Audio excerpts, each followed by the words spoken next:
will be king? This is the short version. So here we go. Who will be king? Have you ever wondered what it would be like to be in charge of your family or the boss of your school, or maybe you'd like to be the king of the whole world and be in charge of everything? Well, God's book, the Bible, talks a lot about who is the king of everything, and it asks a very important question. Who will be your king? But let's start at the beginning. God is the loving king of everything because he made everything. The trouble is, we don't like doing what God tells us to do. We say no to God. We try to be our own king instead, but we make a big mess of God's good world. What do you think God will do about this? Well, God is the only true king. He won't let people keep on saying no to him. God's punishment is that we are shut out of his kingdom forever. We all deserve God's punishment, but there's good news. Because of his love for us, God sent his son, Jesus, into the world.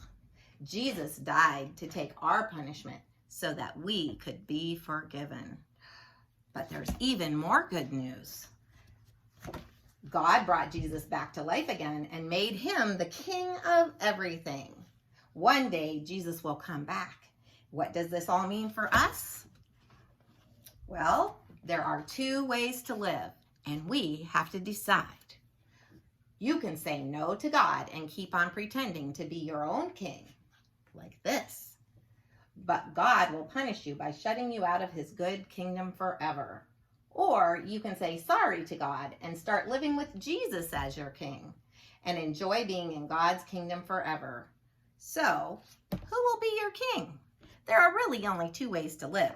The first way is to keep saying no to God and pretending to be your own king, making your own decisions, doing what you think is right. But if you do that, you won't win because God is God.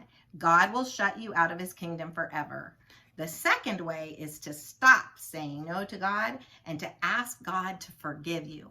God will forgive you and welcome you as his friend because Jesus died to take your punishment. God promises that he won't be angry with you anymore.